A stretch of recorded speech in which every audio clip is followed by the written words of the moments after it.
You know how when you're turning the dial on an old school radio, Yeah. you don't actually create the music when you finally hit a clear station. Right, yeah, like an old analog dial. Exactly. The jazz or the rock music was already broadcasting through the air. You just had to match the receiver to the right frequency to hear it. Welcome to your custom deep dive. Today, our mission is to explore a short but honestly incredibly dense text called Frequency of the Self, the Quantum Mirror. Yeah, and we're decoding its central premise, which is this idea that quantum physics is actually, well, the author calls it logical spirituality. Okay, so let's unpack this. The text argues that the quantum field operates literally just like that radio dial. Every possible version of you, like the wealthy you, the happy you, is already out there broadcasting. You don't have to somehow build those realities from scratch. You just have to align your dial to them. Right. The author takes that radio analogy a step further by stating that if a desire exists in your mind, the corresponding version of you already exists as a potential in the quantum field. The challenge isn't creating the reality, it's becoming the antenna. Exactly. Becoming the antenna capable of picking up that specific signal. I mean, that sounds great in theory, but if all these alternate parallel versions of ourselves are already out there broadcasting, how exactly does our physical body process which reality we're, currently tuned into? The text gives us a surprisingly mechanical answer to that. It states point blank, and this is a quote, "You are never experiencing the world, you are only experiencing your nervous system's interpretation of it." Oh, wow.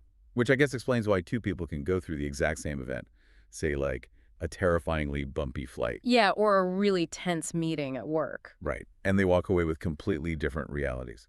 One person is severely traumatized, while the other just thought it was like a fun roller coaster. What's fascinating here is the biological loophole the author highlights. Our minds literally do not know the difference between a real event and an intensely imagined one. Wait, really? Yeah. When you vividly visualize an outcome, your nervous system fires the exact same neurochemicals as if it were happening right now. That is wild. It is. Your thoughts and emotions broadcast a frequency, and the text argues that life just acts as a mirror, reflecting that nervous system state right back to you. Okay, wait, I have to push back here. If our nervous system is just a mirror, how do we account for shared physical reality? Yeah. Like if I vividly tune my dial to wealth and really feel it in my nervous system, a bag of money doesn't just, it doesn't magically materialize on my living room floor. Right. So how does this actually work mechanically without crossing into, pure fantasy? Well, the mechanics bridge right into actual neuroscience, specifically the reticular activating system in our brains. It basically acts as a filter. Okay. When you tune your nervous system to a specific frequency, let's stick with the wealth example, you aren't conjuring a bag of money out of thin air. Instead, you are programming your brain's filter to suddenly notice the opportunities, the connections. So the pathways that were already there. Exactly. The pathways to that wealth that were always sitting right there in your environment. But your previous scarcity filter just totally blocked them out. The quantum field responds to the certainty of your biological state. Okay, so the certainty piece is crucial because the text explicitly says the field does not respond to begging or hoping. Right. It responds to absolute certainty. But, I mean, if I am fundamentally shifting my biological state to project a different reality right now, what happens to the things I've already experienced? Like, is the past locked in, or does shifting my frequency today somehow change my past too? Well, your author insists that time is entirely nonlinear. Think of the quantum field like a massive streaming platform, like Netflix. Okay, I'm with you. Every movie, your past, present, and future already exists in full on the server. You don't create the ending when you press play. It's already coded.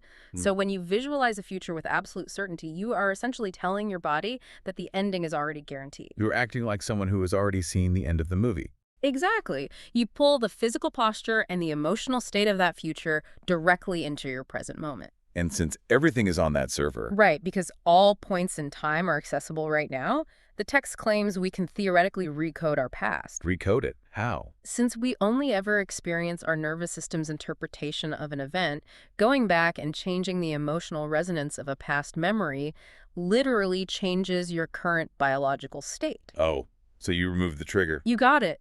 The physical event itself didn't change, but its impact on your present reality is completely rewritten. It's Well- wild to wrap my head around. It completely upends how we view our place in the world. Which I think brings us to the ultimate conclusion of this text, and really the big takeaway from this deep dive. The author says, you are not a person inside the universe. Right. You are the universe experiencing itself through you. The goal is to act and live like the miracle that you are. Yeah. It moves you from being a passive observer who's just, at the mercy of circumstances. To the active projector of your own lived reality. Exactly. It really does. So think back to that radio dial we started with. Hmm.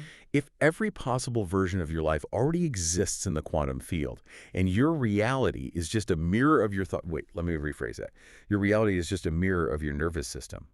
What exact frequency is your nervous system quietly defaulting to right now without you even realizing it?